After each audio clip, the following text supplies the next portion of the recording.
Male strippers. What is your most insane story about a bachelorette party?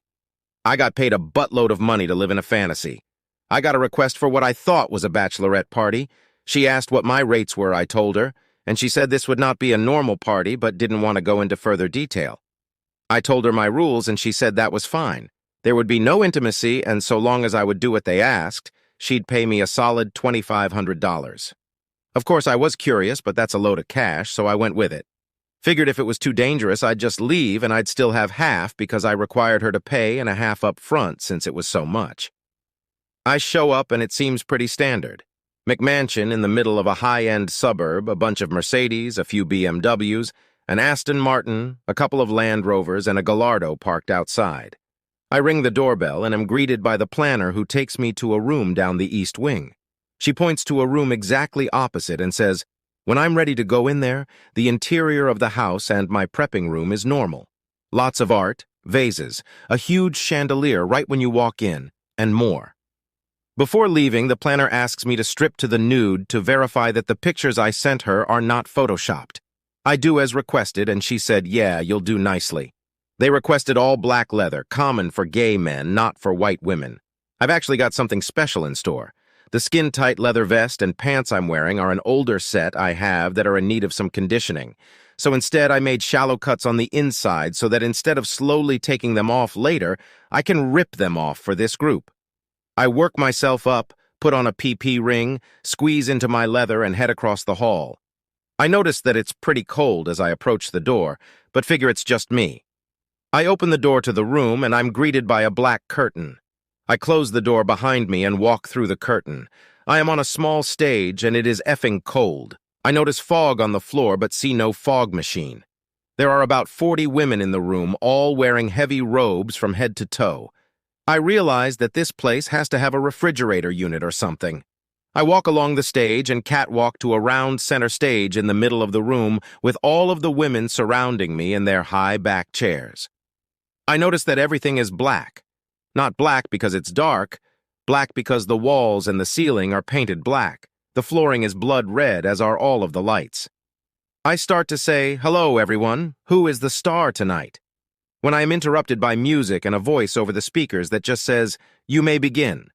So I start, I'm doing my thing, and after a bit, the women have gotten up and are crowding the stage. The music is loud, but I can tell there is no yelling, whistling, or anything with this crowd.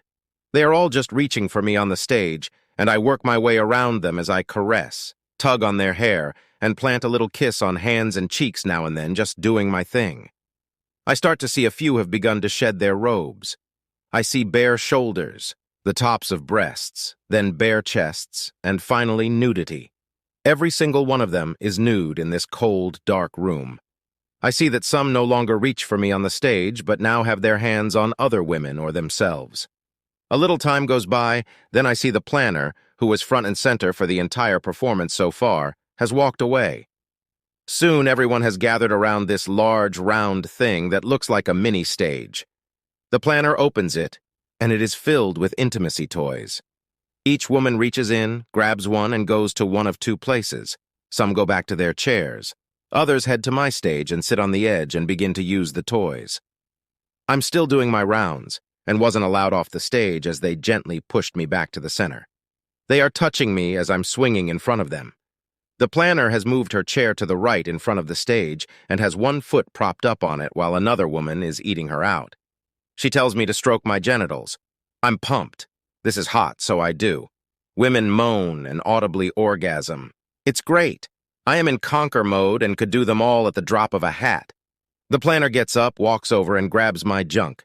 She pulls me towards her, runs her fingers down it, and places a kiss right on the tip. She then gets on her knees, and all the girls around her do the same. She then says, "We want you to come on us. No problem." I could have blown long ago, but I take my time. Stroking slowly, these women are bouncing up and down with each stroke, most with mouths agape, licking their lips. Time passes, and I reach climax. I fire into them, and they love it. They kiss each other and share it as they lick it off one another. It's awesome. The planner then stands and asks if I have to pee. I'm a little shocked and ask her to repeat herself. She does, and I say, "Well, yes, actually." She gets back on her knees and says, Whenever you are ready, let it flow. About 30 seconds of awkwardness later, it flows. I make an attempt to get everyone. Their moans are louder than when I came on them. They writhe in it for a while, and I sit and watch as they play with one another, and not long after get hard again. The planner sees this and asks me to come on them again. It takes more work and the assistance of a couple of the women, but it happens.